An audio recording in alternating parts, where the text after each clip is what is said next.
Louvado seja nosso Senhor Jesus Cristo. Nós vamos fazer as nossas considerações sobre o livro do Apocalipse, nosso 11º encontro, ameaças externas às comunidades do Apocalipse. Então nós vamos refletir sobre essas ameaças externas.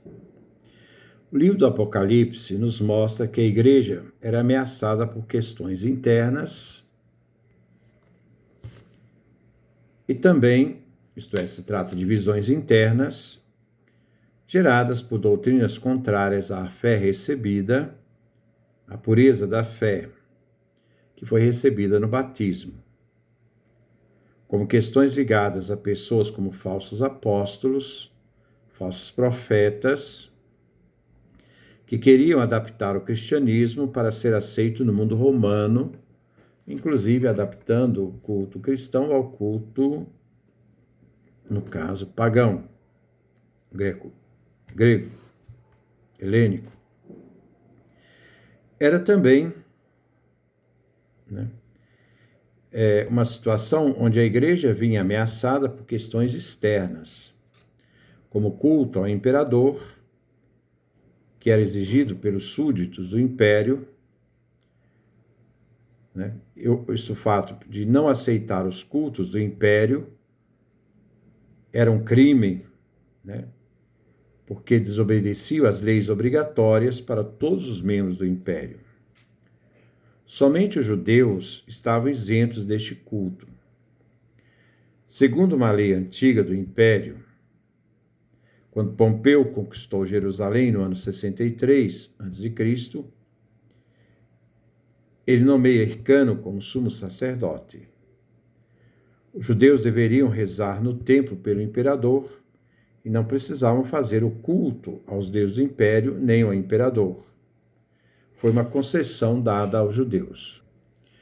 Como o cristianismo não mais estava unido ao judaísmo, isso já acontece nos anos 70, depois da queda de Jerusalém, o cristianismo não era mais visto como movimento dentro do judaísmo.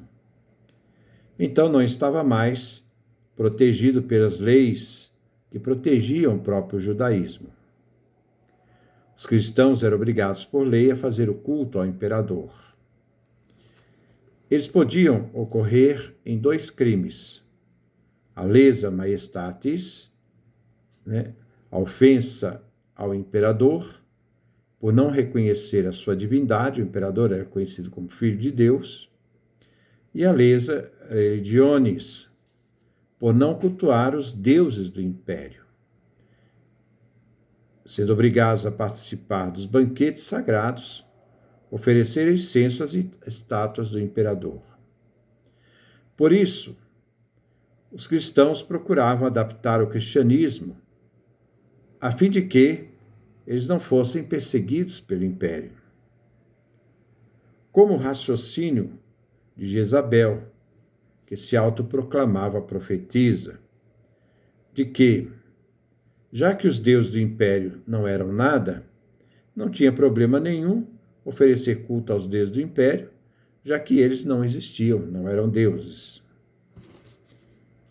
A recusa do culto fazia com que a propriedade dos cristãos fossem confiscadas. Eles eram proibidos de fazer comércio e até de trabalhar.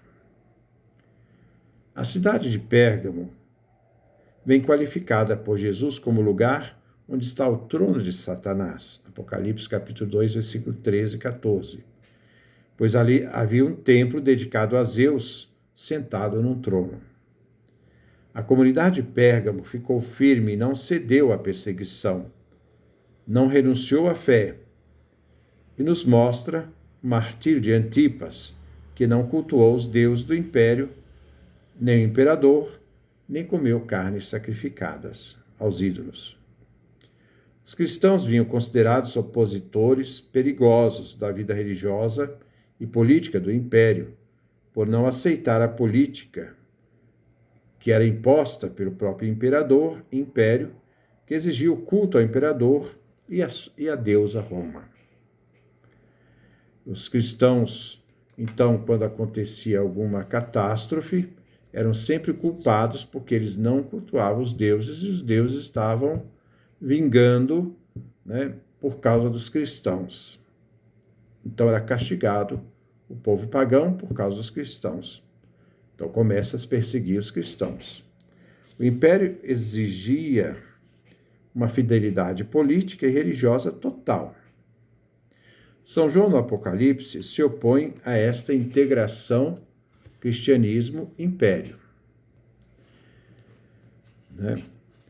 E também se opunha a cristãos que não viram problemas nesta integração com o Império Romano e não viam dificuldades em celebrar festas, banquetes em honra aos deuses, né? Pedindo proteção e prosperidade econômica. O cristão deve ter fé em Jesus como uma realidade que não se mistura com a religião do império nem sua política. É claro que o final do século I era um século de decadência. Os cristãos já haviam esfriado no seu ardor e São João vai chamar, nesse livro do Apocalipse, a atenção à fidelidade a Cristo. O cristão que quer seguir a mentalidade do mundo romano, significa que ele renunciou a ser lâmpada, a ser luz, que a outros ilumina.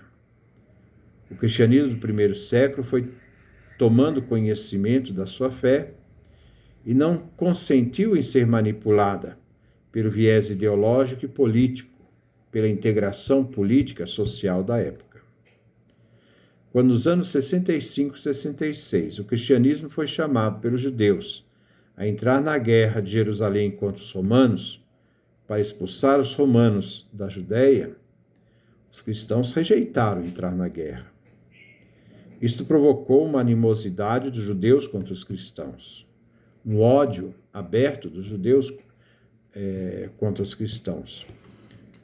Os cristãos, então, abandonam Jerusalém e a comunidade cristã irá se instalar em Pela, já pelos anos 66 e 67, na Transjordânia, fora do Império Romano. Quando Tito entra em Jerusalém e destrói o templo, no ano 70, já não haviam cristãos em Jerusalém.